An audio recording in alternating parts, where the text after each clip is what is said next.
Good afternoon and welcome to Ayola TV. My name is Troni Ingati and Valente Akayezu. And you are watching Law and Loyalties. Today on set we shall be discussing development, democracy, and remind me what more? Migration. And we shall have an outlook of these topics from the angle point of Africa and Europe. On set today, we have our two guests. Chimwemwe Salihara and Levi Sminer. Okay, and they will be giving us their outlook on how they feel development, democracy, and what is it? And migration, and the outlook that they see is beneficial or not beneficial, the pros and the cons.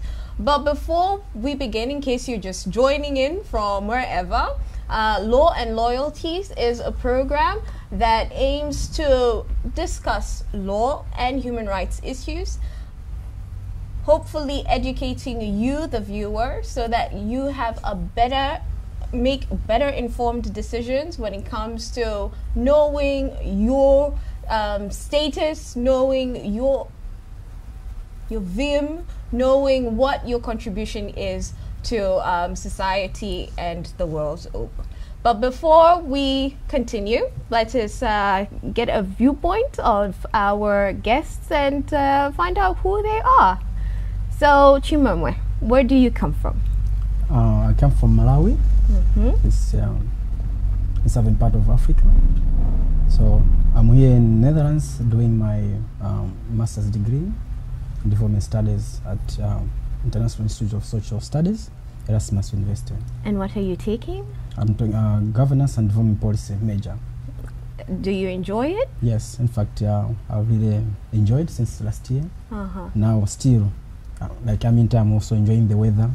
How is it now? It's summer in Netherlands. While in my country in Malawi, now it's winter, so something which is like change of weather. It's nice, and I go. It's winter now is summer. Yeah.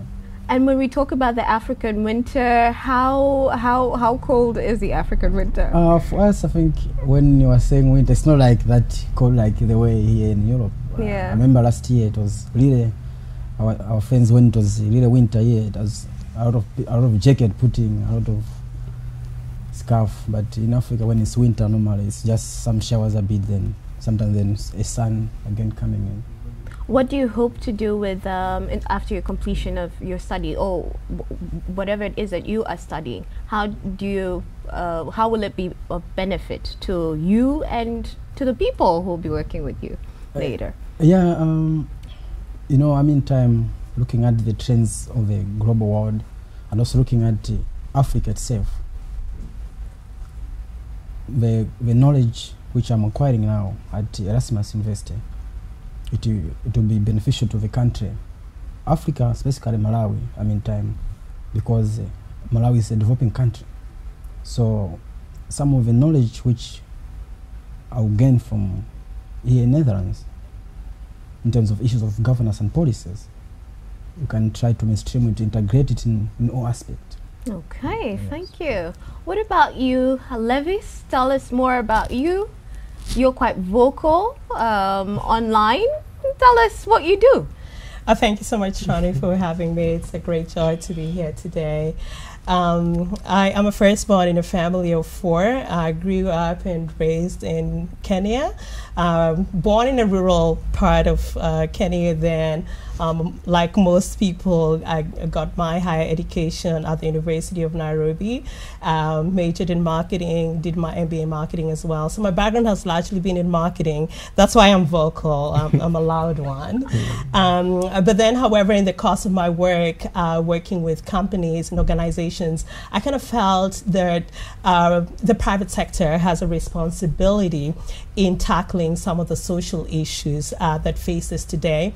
And that's why I took on another master's degree, which I'm currently pursuing, on social policy for development, to just find the intersection of private sector and the and development world as well. So I've been up to a lot, yeah, particularly working with companies and organizations, nonprofits and corporations alike, to particularly create a safe and welcoming environment for their LGBT employees. So that and has that been an easy task? It has not been easy, to be honest with you. You know, most of the time when you think about LGBT rights, it's a divisive issue, you know, globally. And working with corporations whose main interest is profitability, how do you then tell them that they have a responsibility in ensuring everyone has equality even within those organizations? So it's been challenging, but at the same time, I think we've seen progress. Most corporations actually sort of having efforts and putting systems in place to ensure that the rights of their employees and the society at large are actually looked into. So it's been an exciting journey. Okay, fantastic. So we're very well informed for today. Yeah, exactly. Levis, you mentioned a very interesting point. Private sector can stimulate a change on different social issues. How do you think about that? Yeah, personally, I think the private sector, particularly, you know, coming from development side, we always look at the private sector as capitalists. They're the bad ones. They're the causes of most of the inequalities in the society. In as much as they are the causes of most of these inequalities in the society, I also think they have a responsibility in terms of tackling the social issues. Why they have this responsibility is because they operate in a society, and that society is their customer base, it's their market. Yeah, so if you do not have responsibility on your market, then, you know, there are questions to that. Then the other thing we see is that particularly multinational corporations have so much power and influence, whether it's their money or even the influence they have on governments. It's so much powerful. A good example I can give you is, and I will tie it into the LGBT rights, for example. When Uganda, they had the anti-LGBT bill, Richard Branson said, you know what, we're going to pull out our investment in the country, and we saw the bill died. Yeah, so basically you can see that in social issues, even controversial ones, multinational corporations, the private sector does have a role to play. Is this the same case for Malawi? Yeah, for Malawi it's a bit different scenario. What's the difference? Tell us about it. Yeah, for Malawi in terms of private sector, it's a process. They are still growing. So in our case, even the policy itself is still not favoring most of the people to come up with some of the investment. So Malawi within the Southern Africa, I think within the Southern Africa, it's only our friends from South Africa which have got a good policy which articulate out of issues promoting of private sectors. But on the other hand, now because now as a country also we are in a global village, the country also is trying to come up with different initiatives to integrate issues of policies, so that when you talk about maybe issues of promotion of local economic development.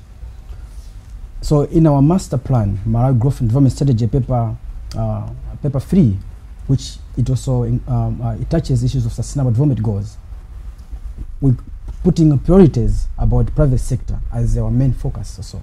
And now that you mentioned the sustainable goals, what are some that, say, Malawi can boast of, has achieved or is about to achieve? Yeah. Could you take us through that? If there's any that just you can pick out that is... Yeah, some I can pick because time, you know, we may know that it's not a long time ago when we adopted sustainable development goals. So of course, it's just a continuation from Millennium Development Goals, but still more, you know, we need to have a foundation, because most of the developing countries, including Malawi itself, we did not achieve much of these goals. So, And why is this so? yeah, you know, there are a lot of things. First of all, I would say nowadays we're in a climate change. Climate change now is also playing a role, Right. especially in Africa, especially also in Malawi, where we had the floods, we had the prolonged dry spell. You know, our economy based on is agri-based. So once we don't harvest maize well, and now we also lay upon tobacco, but now the market is also shrinking. So with first kind of things, the economy is going down, and the food production at country level always also shrinking. So as a country, we're trying to achieve these goals, but you know, the goals are just too much. What about you, Levis? When you have a look at Kenya and its goals in trying to reach the millennial goals, where could you say we are at? Are we halfway? Are we there, or we're not there at all? No, we're not there as a country. We have made progress, just like majority of the African countries. We have made progress as a country, but I think there are gaps. Whether you think about part of the progress, I think we've made largely is on the education front, where now we are seeing a lot of girls are going to school. Yeah, so that aspect of women empowerment and having, you know, girls in school as a country, I think we're doing pretty well. It's almost like 50-50, you know, the number of girls, and when you think about higher education, girls actually outnumber the boys, which I think is a great thing. However, there are gaps, and that's why their sustainable development goals are really long term. So I feel our governments are making strides, though we do have challenges, to be honest, in terms of achieving some of these development goals. And particularly, if I can just talk about my own country, the biggest challenge we have in Kenya in achieving this is really corruption. It's been on the news, but you know, the government say, oh, we're working on this, we're doing this. I really don't know how committed our government is in terms of ensuring that the public resources and taxpayers' monies actually go into the actualizations of those development goals. So it's work in progress, yeah, I could say. But it is very interesting what you are saying, because Kenya is among the few economic powerful countries in Africa. When we look at other different countries, like Ethiopia is also a big economy in Africa, but it has its own problems. It's a country which is very close in terms of human rights, democracy. So this aspect lead me to ask you a question: how to make a development in Africa, by what ways, or how? What can development be look in Africa? First of all, this word called development, what do you feel about it? Is it a word that makes sense? For Africa. Jim, what do you have to say? In my own perspective about development for African countries especially, I may say that still more, you know, I mean, there are different approaches which as a country we're supposed to take. When we are talking about development, of course there are out of theories, whatever, but now the real things which is happening on the ground in African perspective, we see that the approach is top-down approach. Most of the process which are being formulated, most of the government in Africa, they just do it on their own without consulting. The consultation itself is just something just to cover up, but real things doesn't, like, they appeal to, like, what's really the challenge of the youth? what's the real challenge of issues of women empowerment, you know, this kind of thing. So I believe that if they can, in terms of when you are coming with a policy, let's follow the process. I choose to disagree. Even before we talk about policies, I think development in Africa has largely been seen as GDP. You know, the how the economy is doing. So Kenya can say we are growing at 5%. Ethiopia can say we are growing at 8%. So largely the development angle has been looked at from the GDP perspective. You know, how large is the economy? How many $1 trillion or whatever? However, that angle is important within the context of Africa. However, I feel the concept of development, as Achim was saying, needs to transcend some of those key parameters, like, you know, say the money angle. For me, my understanding of development is largely freedom. You know, if the people have the capacity and they have the freedom, then that is development. Case an example, when you talk about Ethiopia, they have all this amazing GDP growth, you know, 8%, whatever, and the, you know, infrastructure growing. However, if the state is controlling everything, can we really talk about development? You know, if the people, if the state's hand is on everything, the media doesn't have the freedom, for example, or human rights abuses are there, then are we really talking about development? So for me, I think those are the issues that we would bring to the table. Is it just about the economics, or is it about also the freedoms and the human rights and the capacities of its people? And I'm just curious, now that you've mentioned development to you equals freedom, what's the freedom like in Kenya? Could you paint us a picture? Well, freedom could mean that I can choose the school I want to go to. You know, freedom could mean I could be free. You know, regardless of my sexual orientation or, you know, stuff like that. Freedom could mean that I can access job opportunities. You know, however, the situation is not like that at the moment. The freedoms of the people are curtailed. You know, that I have to know someone in government or in a particular office to be able to access certain services. You know, that is not freedom for the people. The rich, there's a huge inequality of the rich people and the poor people. So the rich people have access to, they have the freedoms, you know, but the poor people do not have that. So for me, a country that will talk about development should go beyond the economics metrics and talk about what freedoms and what capacities that particular country, whether it's Kenya or Malawi or whatever country, is giving to its people. Okay. And Chimamwe, just having heard what Levis has said, would you say that's equally the same for Malawi? Do you boast of some freedoms? Yeah, of course, what he's saying, I'm agreeing some points. Of course you agree. Because like in Malawi, even our constitution, development is humanized to every person. Suppose the state, whatever, is supposed to provide something to that. That's why, as a country, we're trying to come with the government and other stakeholders. We're come with some social protection policies. But on the hand, as he put it in terms of human rights, yes, but you know, some of these countries, they just issues, especially issues of human rights, they're not all that there mostly. The state always controls a lot.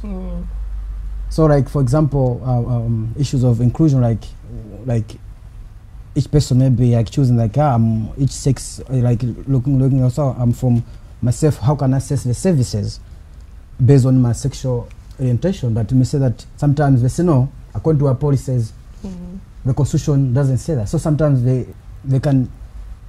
Somebody can go to jail, so which is not somehow our African government, especially like Malawi, still more issues of human rights.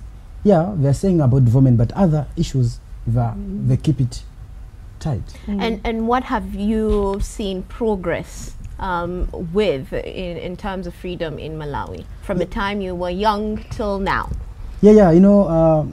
What can you boast about? Yeah. Somehow I've seen that through reading, also interacting with people who have been there since the time when Malawi gained independent, you may see that because we had our first president was a dictatorship, but then it was since that time until in the early 90s when there was a wave of multi-party democracy.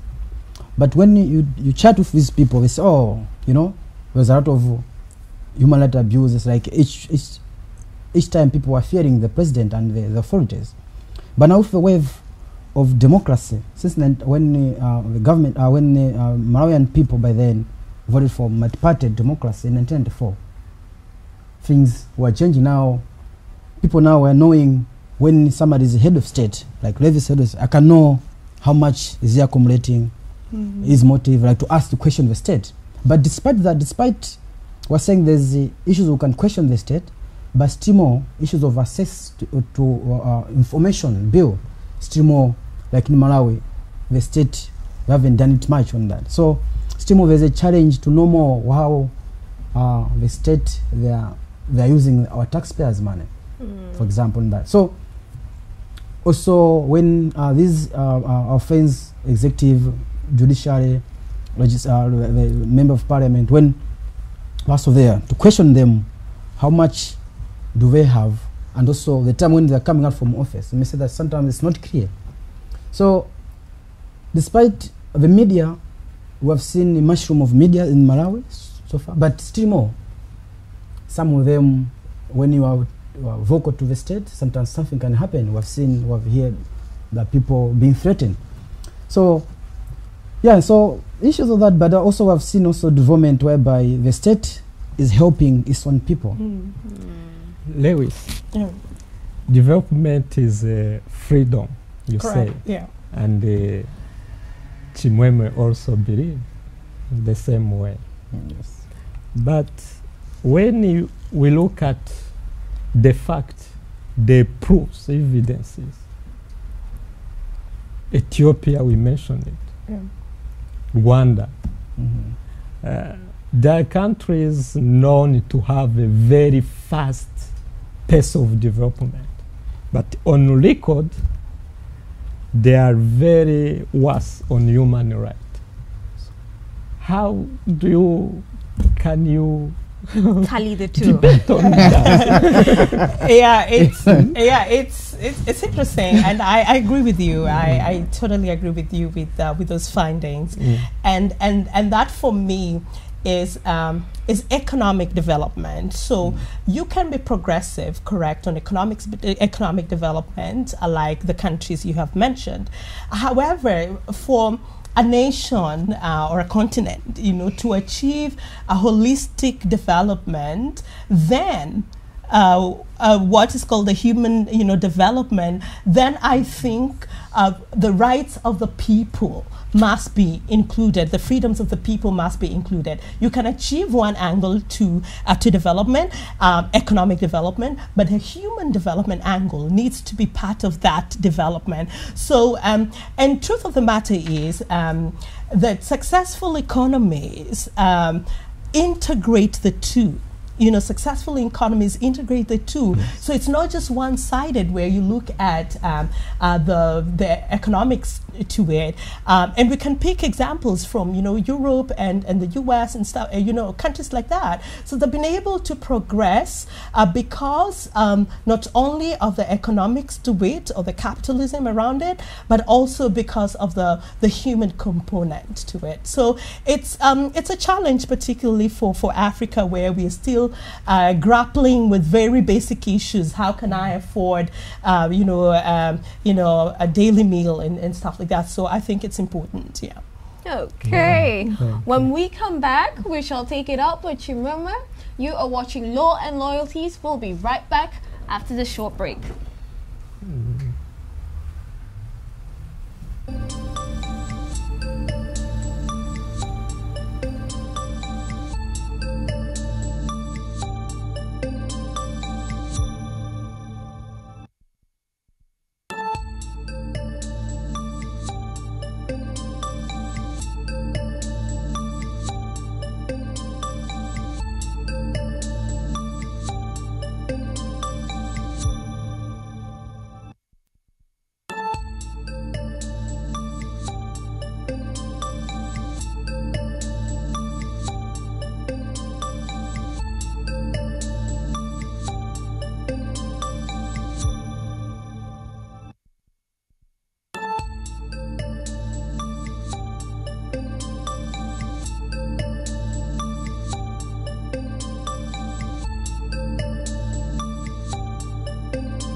Good evening and welcome to today's show. This is Ayola TV. If you're joining us, you're watching Law and Loyalties. I'm here with my co-host Valentin Akayezu.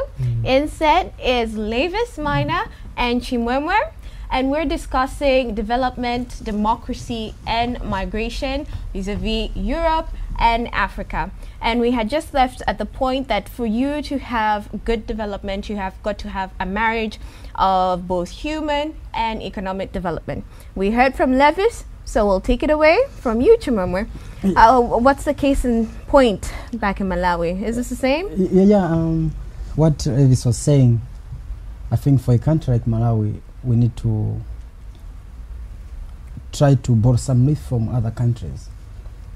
Like, for example, I'll give you an example of China. China, to be there, it is invested in human development.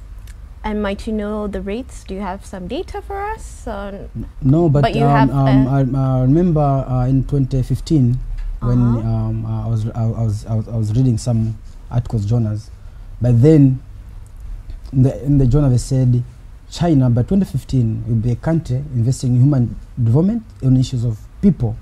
There will be more people with PhDs, despite the education standard is lower than UK and United States. And I do agree with you. They've heavily invested in that, and true to their point, they've got lots of PhDs in China. Yeah. But I'm quite curious, are the Chinese in Malawi as well? Yes, in fact. What are they investing in?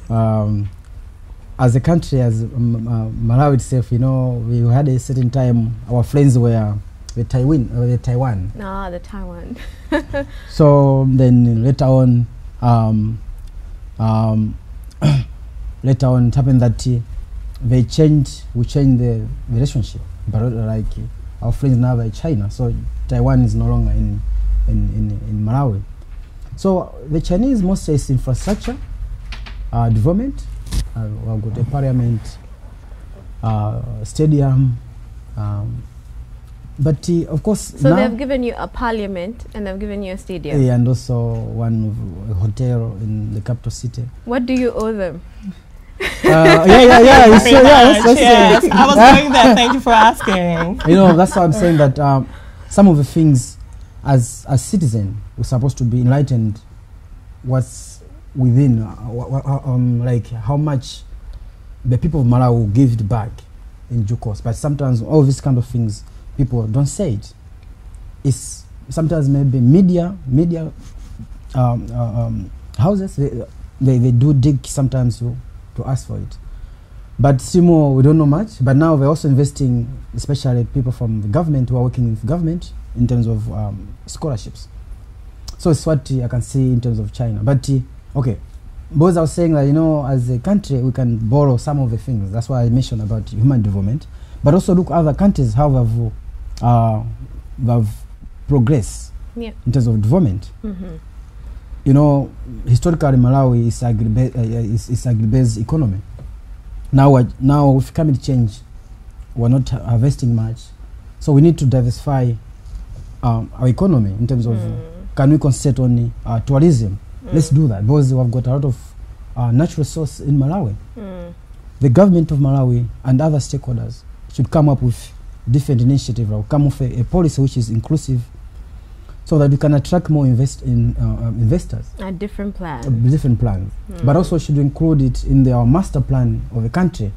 But of course we know that there's some challenges. We should also invest more in the energy sector, which, you know, electricity in Africa is a challenge.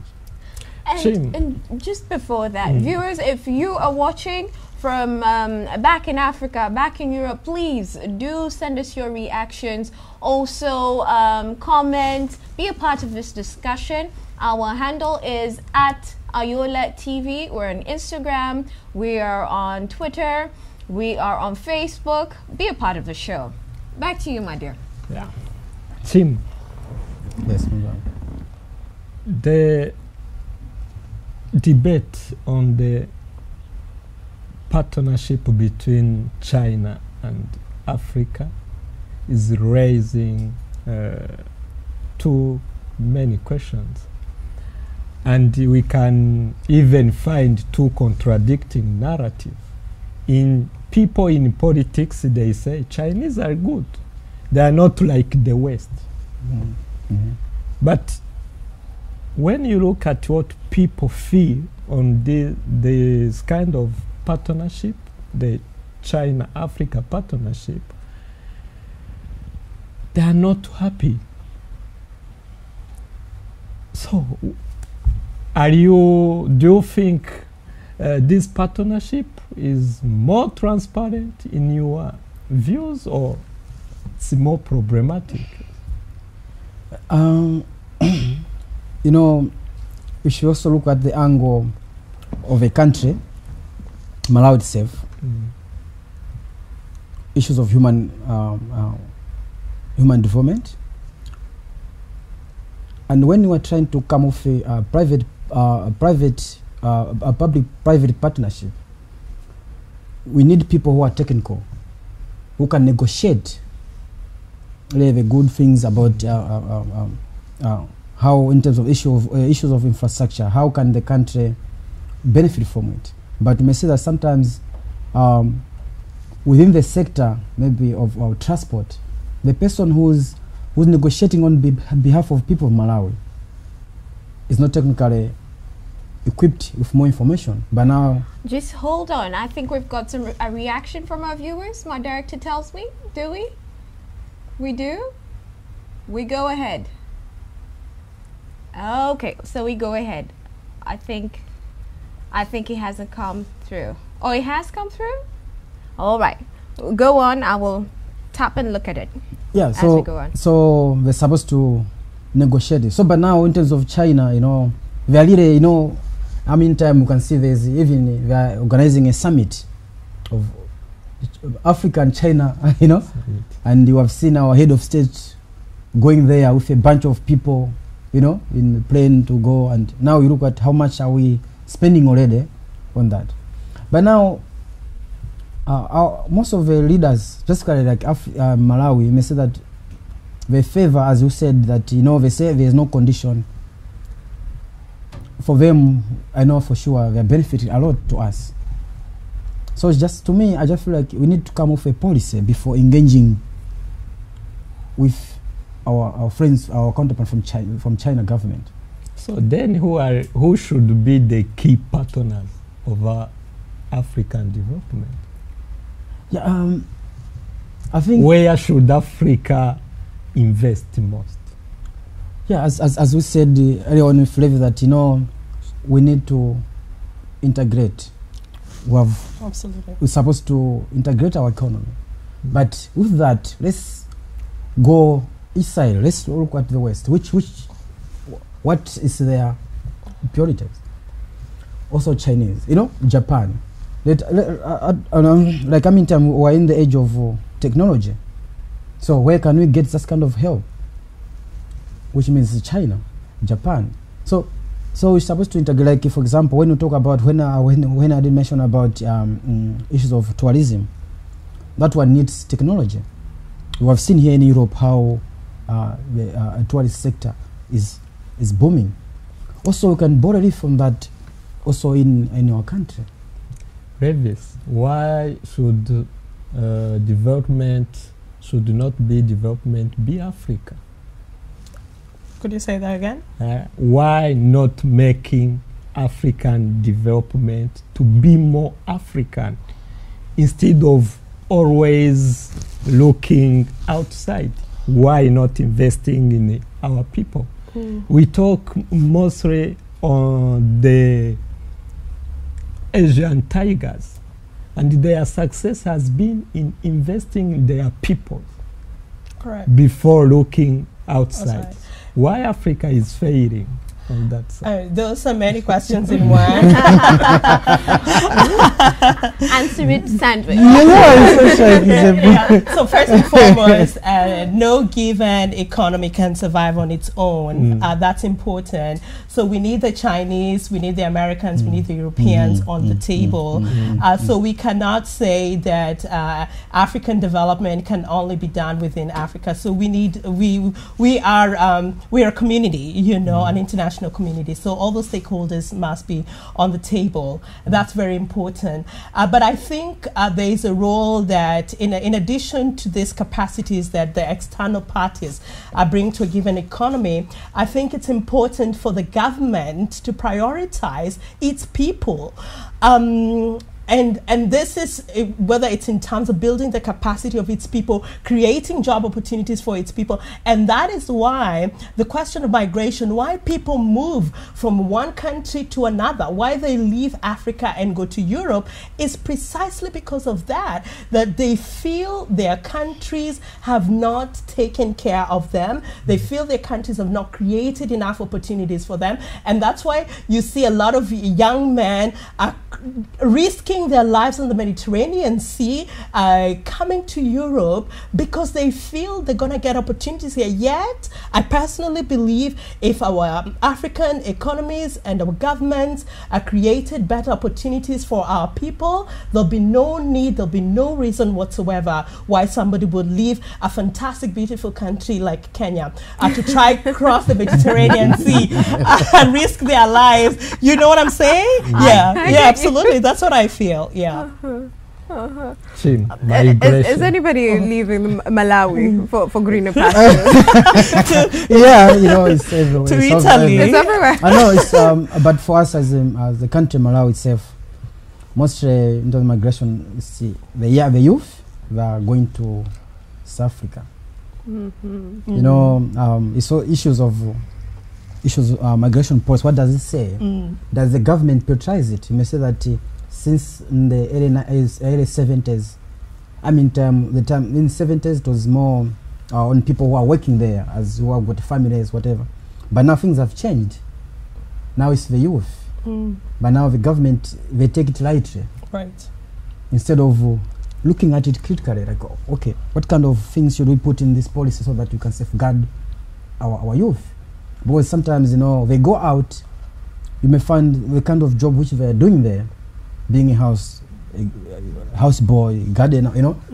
But if the government can come with a good policy to promote entrepreneurship environment, and also to nurture them, to give them capacity, I think few will be willing to go to South Africa. You know, we have heard also issues of xenophobic attack sometimes some years ago in South Africa, which means if the government can try to prioritize the youth, I think issues of that will be minimal. And by the way, you've mentioned jobs like houseboy, house girl. All these professions are not bad. In my view, they're not. It's how they are portrayed. Imagine if you're a house girl with your Ferrari or your car, or when you come out and you step out on your high heels, going to take care of some wonderful house. It's the value that you attach to it.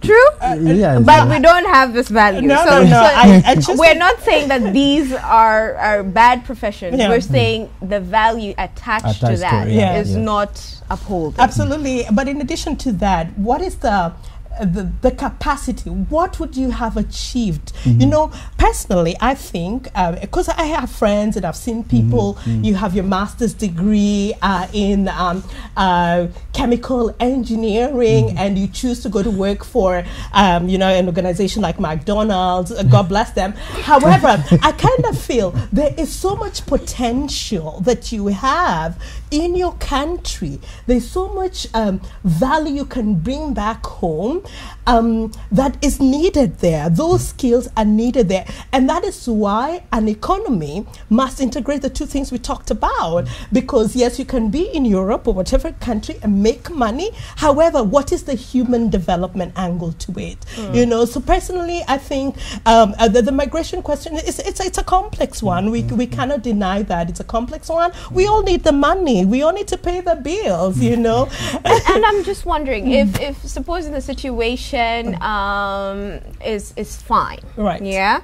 And we're doing well economically. Do you ever envision there will be a mass exodus from Europe to America back to Africa? Who knows? With the Africans? Yeah. Is it possible? Yeah, it's possible. Yeah.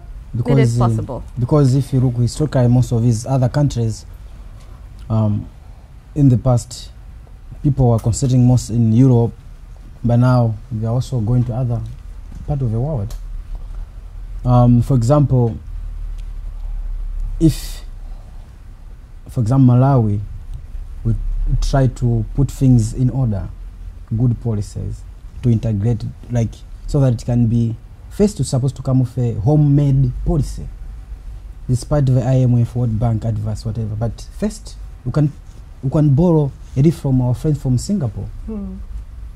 Then later on, we do it.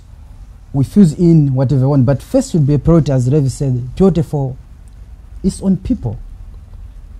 Because, you know, development is dynamic. But now we can borrow different approaches so that we can fit in a development arena of the current status. Yeah. We're about to wrap up, but I will let you take the final shot at it. Go ahead. Levis, the slogan in African politics is African solutions to African problems. Correct. But this being a slogan, do you see how it can be materialized in practice? Absolutely. And there's the what we call a think global, you know. I think global means you have a global perspective but local solutions, you know. That's very important. Yeah, so in as much as we talk about African solution to African problem, what that basically means is that we are solving our own problems, but we cannot do that in isolation, and that's very important, because we have to look at those who have succeeded so that we don't reinvent the wheel, you know, and borrow from developed markets, learn from them, whether it's Asia, it's Europe, and so that once we learn from them, we can implement some of those, you know, solution within our context. That's important. Maybe what response can you give to those who think democracy is a problem to Africa? Africa needs other different way to govern itself, and so what kind of response you? Well, for me, the question of democracy largely has been seen as a majority rule, you know. The democracy means majority, let the people vote for issues. But I think I'll also champion for inclusive democracy, where also the people who do not have a voice, you know, are given a voice. The minorities, the women, the indigenous people, the LGBT people, the people who for a long time have been marginalized, they have a voice. So democracy, when it's looked at in that holistic perspective, then in one way or the other, it solves one problem, but not the whole problem. You know, you can have, you can say, I will not want to pick the example of, you know, say Donald Trump, for example. He was democratically elected. Or let me go back home. We have our leaders who were democratically elected. 99% of the people voted for them. But the question is that really the democracy that we are talking about, where other voices are silenced? So I think, to be honest, I don't think democracy in and of itself is a solution provider. I think it's much complex than that. Yeah. Yeah, democracy in African perspective, I think it's mostly about conducting the elections, which is somehow, for me, it's not the development itself. It's only one element, but we need to look at different angles. So if we try to amend some policies, so especially to amend the constitution, not more power to the head of state. That's also some of the things, because like most of our head of state in Africa have got more power. And also, you know, there's issues of now, most of our head of state in Africa, they're old, you know. But now the majority of the youth, they're young. But now what's the voice of, what kind of a space are youth given in a democratic society? Absolutely. So those are things which you should be looking at when policies are being formulated in Africa, especially even Malawi. Thank you, gentlemen, for gracing our show. Thank you so much for having us. Thank you, gentlemen. You are welcome to share with us your reactions. We shall get back right to you as soon as possible. And let's take it on to Twitter, onto Instagram, and onto Facebook. Do join us next week for another show of Law and Loyalties. It's me, Troni Ingati, and Valente okay. Akayezu. Goodbye from all of us.